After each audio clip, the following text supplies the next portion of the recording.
दोस्तों, इस वीडियो में हम आपको सिखाएंगे कि किसी कैपेसिटर्स की लॉस ऑफ एनर्जी कैसे निकालते हैं। काम बहुत सिंपल है। आप एक कैपेसिटर्स लीजिए, उसको वोल्टेज से ईएमएफ सोर्स से उसको चार्ज कर दीजिए। उसके बाद वोल्टेज सोर्स को हटा दीजिए, फिर एक अनचार्ज कैपेसिटर से उसको जोड़ दीजिए। देखिए इस पूरी प्रोसेस में कितना लॉस ऑफ एनर्जी होता है, कैसे कैलकुलेट करते हैं, स्टेप बाय स्टेप हम आपको सिखाने जा रहे हैं, सवाल के मार्फत सिखाने जा रहे हैं। और ये सवाल हमने एनसीईआरटी की क्लास 12 की चैप्टर 2 का 11वां सवाल ले रखा है, जिसमें आपको कह रखा है कि एक आपके पास कैपेसिटर है जो कि 600 पिको फैरेड का है और इसको आप चार्ज कर रहे हैं 200 वोल्ट की बैटरी से। इसको आप 200 वोल्ट की बैटरी से चार्ज कर रहे हैं। ये आपके पास कैपेसिटर है बेटा, और ये ईएमएफ सोर्स है, बैटरी है, जिससे आप इसको चार्ज कर रहे हैं। पहला स्टेप क्या कीजिए, आप क्यू निकाल लीजिए कि साहब अगर हम इस कैपेसिटर को इस वोल्टेज से चार्ज करेंगे तो कैपेसिटर पे कितना चार्ज आएगा। फार्मूला बहुत आसान है, Q इक्वल टू CV। सी आपका है 600 पिको, पिको मालूम है, -12 नैनो, -9 आंगस्ट्रॉम, -10 पिको, -12। वोल्टेज आपका कितना है, 200। तो 2 जीरो ये कम हो गए, जाहिर सी बात है 4 कम हो गए तो 8 बचा, यानी कि जो टोटल चार्ज इस पे आ जाएगा 12 इंटू 10⁻⁻8 कूलम।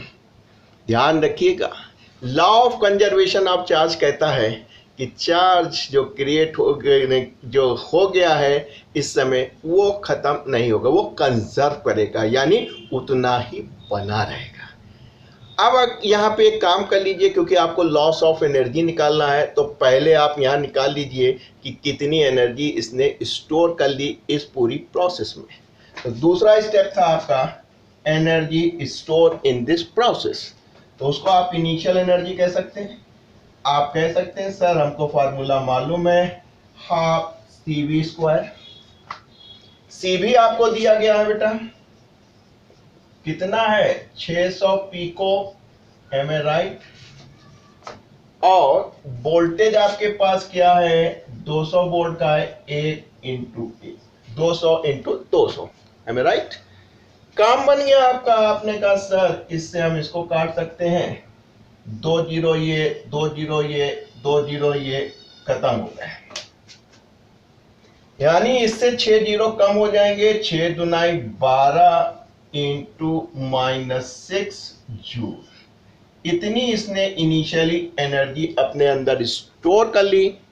कब, जब आपने 600 पिको फैरेड को 200 वोल्ट से चार्ज करना शुरू किया, तब उस पर जो चार्ज आया वो 12 इंटू 10⁻⁸ कूलम आया, तथा ऐसी पूरी प्रोसेस में उसने 12 इंटू 10⁻⁶ जूल एनर्जी को स्टोर कर लिया। एम आई राइट। अब देखिए अब क्या प्रोसेस करते हैं। अब आप इस बैटरी को रिमूव कर देते हैं। तो देखिए जब आपने इसको चार्ज कर लिया, ये पॉजिटिव था तो जाहिर सी बात है ये पॉजिटिव होगा, और ये टर्मिनल पे निगेटिव चार्ज आ जाएगा। ये आपका रहा 600 पिको फैरेड का। अब आपको क्या करना है, इस बैटरी को डिस्कनेक्ट कर देना है और उसके बाद एक अनचार्ज कैपेसिटर जोड़ना है। इसकी वैल्यू कुछ भी हो सकती है, लेकिन आपके सवाल में 2.11 में 11 में ये भी 600 पिको फैरेड का दे रखा है। तो देखो बेटा, ऐसी पूरी प्रोसेस में क्या होगा कि ये जो कैपेसिटर है, देखिए वोल्टेज सोर्स का काम कर रहा है, ये भी इसको चार्ज कर देगा। क्योंकि कनेक्टेड है इसलिए सेम चार्ज आएगा, और जब इंड्यूस चार्ज होता है यानी कि कनेक्शन नहीं होता है तो क्या होता है, उतना ही अपोजिट आता है। तो क्या हुआ, यहाँ पे जो चार्ज था ये पॉजिटिव हो गया, क्योंकि कनेक्टेड था, इंड्यूस नहीं है, कनेक्शन है, तो एक चार्ज यहाँ आ गया, नेगेटिव चार्ज। तो बेटा देखो C1 ये था और इसको C2 मान लो। ऐसे सूरत हाल में अगर आप देखें दो कैपेसिटर्स हैं, अगर हम इनका इफेक्टिव कैपेसिटेंस निकालना चाहें तो कितना होगा? आपने कहा सर C1 C2, बस ये पता चल जाए कि सीरीज में है या पैरेलल में, बाकी तो आप निकाल लेंगे उनका इफेक्टिव। क्योंकि देखिए पॉजिटिव पॉजिटिव से जुड़ा हुआ है, निगेटिव निगेटिव से जुड़ा हुआ है, ये स्थिति पैरेलल की होती है। तो आप कहेंगे कि C1 और C2 जो है वो पैरेलल में है, इसलिए effective capacitance C1 plus C2 होगा। काम बन गया। आपने कहा जो इफेक्टिव कैपेसिटेंस इस समय C आ रहा है, इसको चाहे तो आप C डैश भी कह सकते हैं। तो ये हो जाएगा 600 प्लस 600 अर्थात 1200 पिको फैरेड का। तो ये आपका बहुत महत्वपूर्ण हो गया स्टेप नंबर 3। तो बेटा आपने पहले स्टेप में क्या करते हैं, सीधे चार्ज निकाल लेते हैं और दूसरे स्टेप में उसी समय की इनिशियल एनर्जी को निकाल लेते हैं। एम आई राइट? तीसरे स्टेप में क्या करते हैं, उसका इफेक्टिव कैपेसिटेंस निकाल लेते हैं। अब आपका काम बन गया। क्या बन गया? यानी कि ये इफेक्टिव होके मैं यही लिख रहा हूं, ये C डैश बन चुका है, ठीक। और ये जो दो पॉइंट है वो ये हो गया आपके बेटा। अब सबसे महत्वपूर्ण बात ये होती है कि इस पॉइंट पे आपको वोल्टेज निकालना होता है कि भाई इस पॉइंट पे क्या वोल्टेज होगा। देखिए law of conservation of charge कहता है, law of conservation of charge कहता है कि साहब जितना चार्ज आपके पास था इस प्रोसेस के दौरान चार्ज कंजर्व करेगा। आइसोलेटेड सिस्टम एज्यूम कर रखा कि कहीं चार्ज डिस्चार्ज नहीं हो रहा है, केवल जो है अपना चार्ज इस पर डिस्ट्रीब्यूट कर रहा है। तो इस पूरी प्रोसेस में क्योंकि ये अनचार्ज थे, ये चार्ज थे, तो क्या होगा कि पूरी प्रोसेस में चार्ज उतना ही रहेगा। तो law of conservation of charge से इस पूरी प्रोसेस के पास इतना ही चार्ज रहेगा। काम बन गया। आप जानते हैं कि ऐसे सूरत हाल में Q तो वही है, C डैश बदल चुका है, कैपेसिटेंस बदल चुका है, इसलिए पोटेंशियल भी बदल जाएगा इस पॉइंट के इन दोनों के पीछे। ये इसका इक्विवेलेंट है बेटा।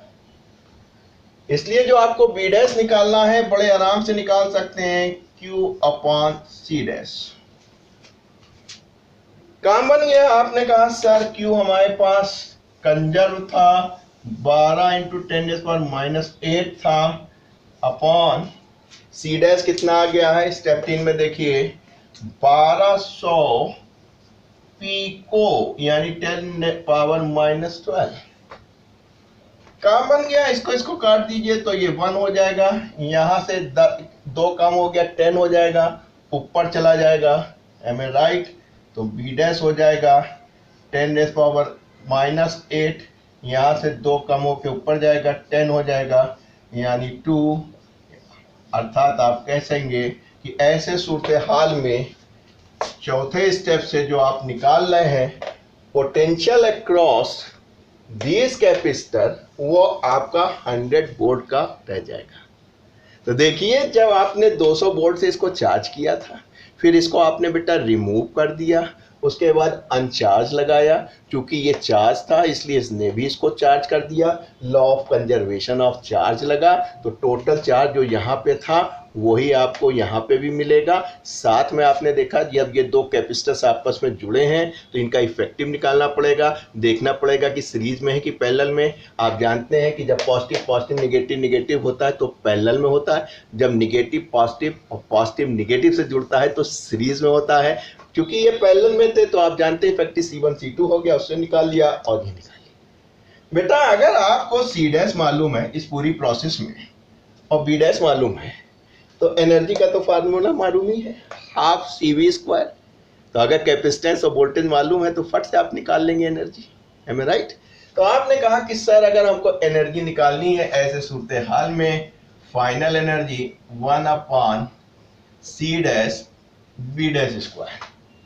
एक बार आपने एनर्जी इस केस में निकाली और दोबारा आप इस केस में एनर्जी निकालेंगे जब आप सेल को हटा देंगे और अनचार्ज को वहां रखेंगे। काम बन गया दोस्त आपका। आपने कहा 1/2। एम आई राइट? थोड़ा सा हम और इधर ले सकते हैं, विजिबिलिटी बनी हुई है हमारे बोर्ड की C डैश 1200 पिको और वोल्टेज कितना बचा आपके पास B डैश 100 × 100। तो देखिए ये गया ये गया ये गया, 6 यहाँ कम हो गए, ये हो गया 6, यानी जो फाइनल एनर्जी बची 6 × 10⁻⁻6 जूल। और लॉस क्या होता है कि भैया पहले देखिए कितनी एनर्जी थी, 12 × 10⁻⁻6, 12 × 10⁻⁻6 थी, अब कितनी हो गई 6 × 10⁻⁻6। घटी कि नहीं घटी, पहले 12 थी अब 6 हो गई, यानी आधी रह गई। तो इसका मतलब क्या हुआ, लॉस ऑफ एनर्जी हुआ। तो आप कह सकते हैं कि सर जो हमारा लॉस ऑफ एनर्जी है यहीं पे निकाल लें, लॉस ऑफ एनर्जी वो कितना हो गया बेटा, वो आपने कहा क्योंकि लॉस कह रहे हैं इसलिए कोई दिक्कत नहीं है, इनिशियल में से फाइनल को घटा लेते हैं। इनिशियल थी आपकी 12 × 10⁻⁻6, फाइनल थी 6 × 10⁻⁻6, 6 × 10⁻⁻6 बराबर घटा दीजिए -6। इतना एनर्जी का आपका लॉस हो गया। अब प्रश्न होता है ये गई कहाँ एनर्जी। सब तो हम लोग ने बड़ा सिस्टमेटिक वे से किया था बेटा। जैसे ही आप इसको यहाँ से जोड़ेंगे, करके देखिएगा प्रैक्टिकल, तो चट से आवाज आएगी, यानी कि आपको एक चिंगारी सी दिखाई देगी, स्पार्क सी। इसको कहते हैं इलेक्ट्रोमैग्नेटिक रेडिएशन। तो जो लाइट निकली है वो एक्चुअली इलेक्ट्रोमैग्नेटिक रेडिएशन है। वो आप जानते हैं E=H²। फ्रीक्वेंसी निकली है तो फ्रीक्वेंसी क्या है, एनर्जी है, अगर क्योंकि उसको H से गुणा कर दीजिए। दूसरी चीज, तो लॉस ऑफ एनर्जी किस में गया, जैसे ही आप जोड़ेंगे तो चट से आवाज होगी, साउंड इज द एनर्जी, और एक स्पार्क निकलेगा, तो वो इलेक्ट्रोमैग्नेटिक रेडिएशन के फॉर्म में हुई। तीसरी बात, आप देखिएगा थोड़ी देर बाद ये चीज गर्म हो जाएगा, यानी जिससे वायर से आप चार्ज दे रहे हैं वो हीट अप हो जाते हैं, यानी कि थर्मल क्या एक एनर्जी है। तो जो लॉस ऑफ एनर्जी हो रहा है आपका, आप कह रहे हैं कि साहब चार्ज तो सोती सर आप कंजर्व करा रहे हैं, फिर कहाँ एनर्जी लॉस हो रही है। हम कहेंगे भैया ये जो चट्ट सी आवाज़ हुई, साउंड हुई निकली, और जो आपने स्पार्क देखा, लाइट, इलेक्ट्रोमैग्नेटिक रेडिएशन, और थोड़ी देर बाद छू के देखा टेम्परेचर, ये हीट हुआ, यानी ये तीनों थर्मल, ये भी एनर्जी है। तो ये जो तीनों एनर्जी हैं वही आपकी आधी एनर्जी खा गई हैं। तो दोस्तों देखिए बिल्कुल 5 स्टेप है लॉस ऑफ एनर्जी निकालने के लिए। एक, आप पहले जैसे ही लगाएं चार्ज निकाल लीजिएगा, इनिशियल एनर्जी निकाल लीजिएगा।